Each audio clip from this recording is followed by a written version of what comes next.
రెండవ విషయం ఏంటంటే మనలను దేవుని సాక్షులుగా పంపుచూ ఉన్నాడు. దేవుని కొరకు ఒక సాక్షిగా నిన్ను నన్ను పంపుచున్నాడు. బైబిల్ గ్రంథములో అపోస్తులుల కార్యములు 1వ అధ్యాయము 8వ మాట మనం చదువుకున్నాం. అయినను పరిశుద్ధాత్మ మీ మీదకి వచ్చినప్పుడు మీరు శక్తి నందుదురు కనుక మీరు యెరూషలేములోను యూదయలోను దేశమందంతటా బూది గంతముల వరకు నాకు సాక్షులై ఉందురని వారితో చెప్పాను. పరిశుద్ధాత్మ చేత మీరు నింపబడతారయ్యా. పరిశుద్ధాత్మ నింపబడినప్పుడు, పరిశుద్ధాత్మ మీ మీదకి వచ్చినప్పుడు మీలోనికి ఏమొస్తుందంటే శక్తి వస్తుంది.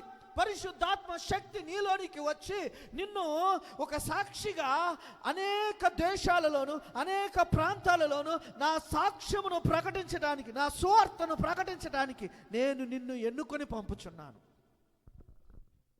ఎవరితో చెప్పాడు? యేసు ప్రభువుని వెంబడించుచున్న శిష్యులతో చెప్పాడు. ఇప్పుడు వారు భారతదేశానికి వస్తేనే సువార్త వచ్చింది, ప్రపంచమంతా ఈ సువార్త వ్యాపించింది. యేసు ప్రభు దగ్గరికి 12 మంది శిష్యులు వచ్చారండి. 12 మంది శిష్యులని యేసు ప్రభు వారికి అధికారం ఇచ్చి వారికి ప్రార్థన చేసి వారిని ఇద్దరిద్దరుగా పంపించారండి.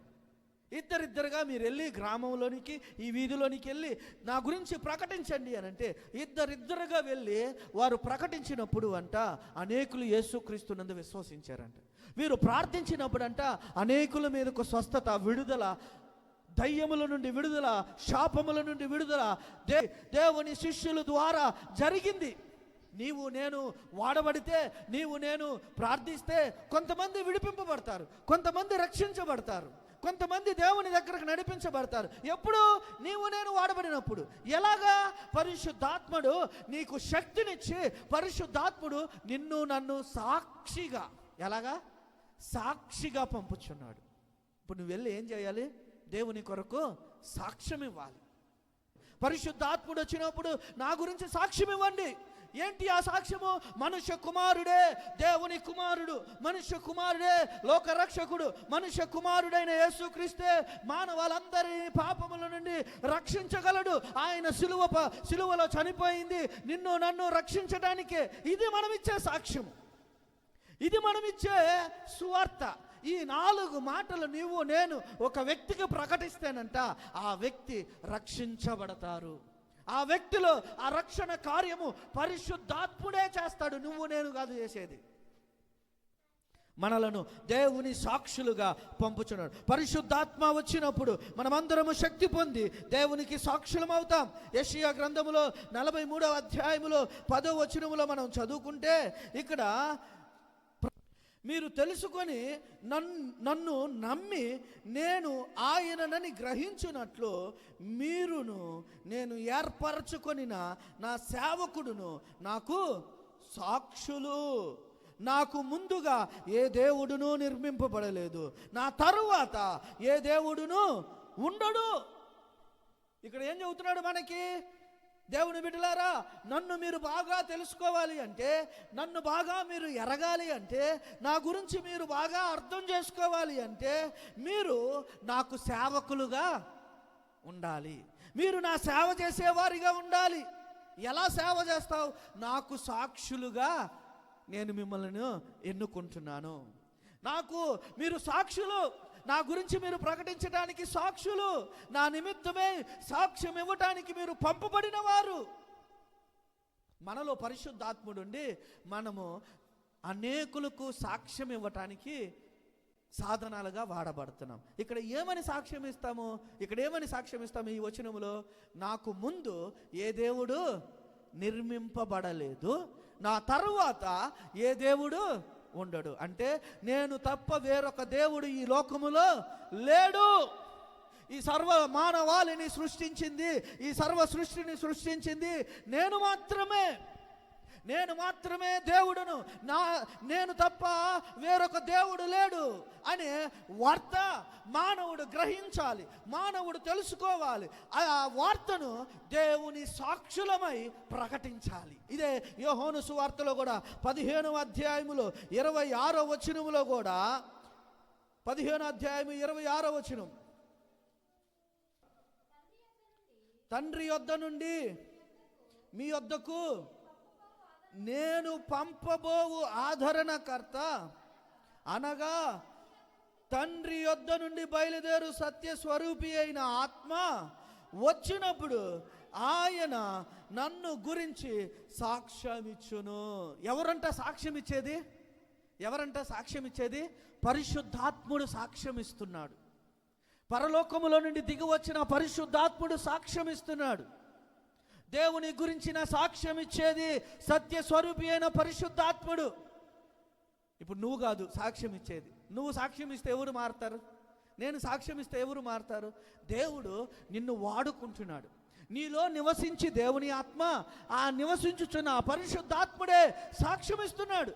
దానికి నీ నోరు మాట్లాడటానికి ఉపయోగపడాలి, నీ దేహము ఉపయోగపడాలి. ఒక వ్యక్తి దగ్గరకు పోయి ఆ వ్యక్తితో మాట్లాడటానికి నీ నోరు బూరగా పరిశుద్ధాత్మ దేవుడు వాడుకొని పరిశుద్ధాత్మ దేవుడే నీలో నుండి సాక్ష్యం ఇచ్చుచుండగా ఆ సాక్ష్యము దేవుని కార్యములు జరిగేవిగా, దేవుని ఆత్మలు రక్షించబడేవిగా, దేవుని సువార్త ప్రకటింపబడినట్లుగా, సంఘము కట్టబడినట్లుగా పరిశుద్ధాత్మ దేవుడు నిన్ను నన్ను సాక్షిగా వాడుకుంటున్నాడు.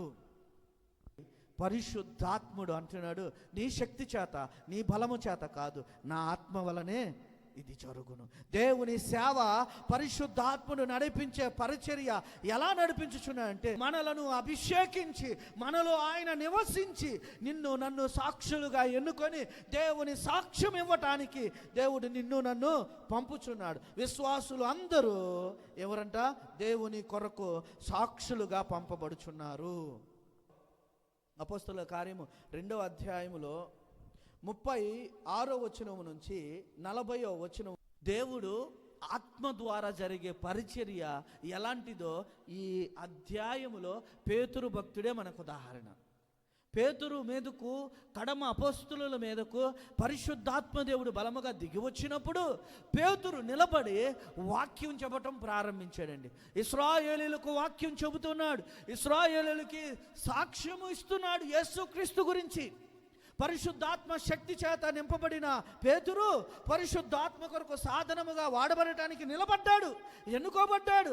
నిలబడిన పేతురు దేవుని గురించి సాక్ష్యం ఇస్తూ ఉండగా వారందరిలోనికి వాక్యము వెళ్ళి ఎలా వెళ్ళిందంటే వారి హృదయాలను గుచ్చుకునేటట్లుగా, వారి హృదయాలకు నొచ్చుకునేటట్లుగా, వారి హృదయంలో కదలింపు వచ్చేటట్లుగా ఆ వాక్యము వారిలోనికి వెళ్ళి వారు అంటున్నారంట, అయ్యా మేమేం చేయాలి రక్షించబడాలంటే, మేము నాశనము కాకుండా ఉండాలంటే ఏం చేయాలి అని అడిగినప్పుడు పేతురు మరలా సాక్ష్యం ఇస్తున్నాడు. ఇదిగో మీరు పరిశుద్ధాత్మ వరము పొందుతారు.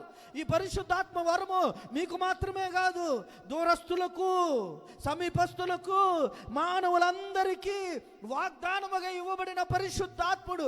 వారు ఆ పరిశుద్ధాత్మ దేవుడు మనుషులందరి మీదకు వరముగా వచ్చి మనుషులందరినీ ఏం చేస్తాడో తెలుసా? దేవుని మందిరముగా మార్చుతాడు.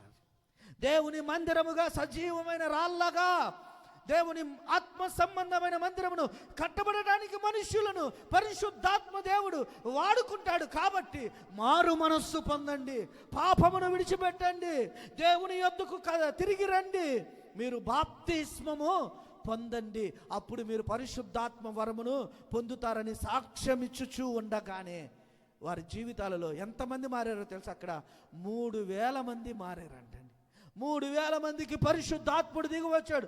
3000 మంది యేసుక్రీస్తుని సొంత రక్షకుడిగా అంగీకరించారు. 3000 మంది పరిశుద్ధాత్మనే వరమును పొందుకున్నారు.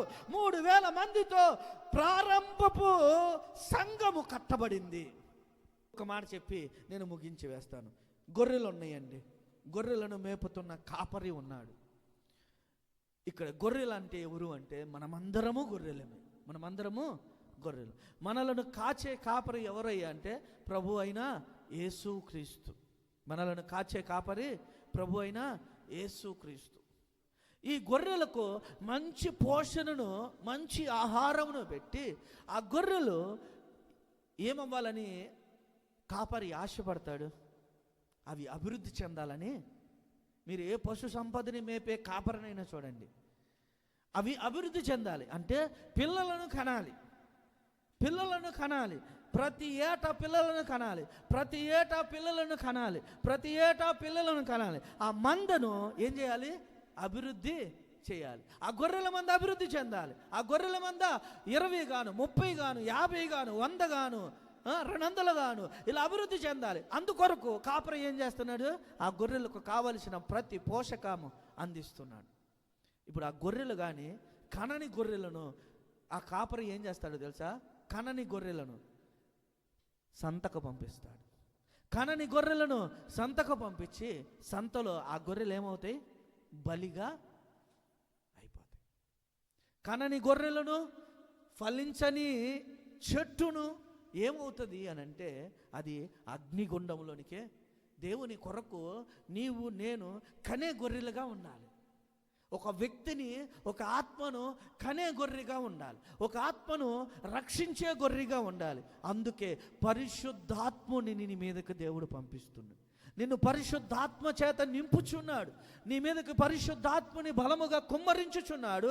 ఆ పరిశుద్ధాత్ముని ద్వారా, నీ ద్వారా, నా ద్వారా ఆయన నీలో నాలో నివసించి ఆయన నిన్ను నన్ను పాత్రలుగా వాడుకొని మనలను దేవుని మందిరముగా కట్టుచున్నాడు. అనేకులను రక్షించి దేవుని మందిరముగా కట్టుచున్నాడు. ఈ ఆత్మ సంబంధమైన మందిరము ఈ సంవత్సరం మందు ఈ ప్రాంతంలో దేవుడు కట్టునుగాక. మనలందరినీ సజీవమైన రాళ్ళుగా దేవుడు మార్చి ఆత్మ సంబంధమైన మందిరముగా కట్టునుగాక. అనేకులను దేవుడు రక్షించి ఆత్మ సంబంధమైన మందిరముగా కట్టునుగాక.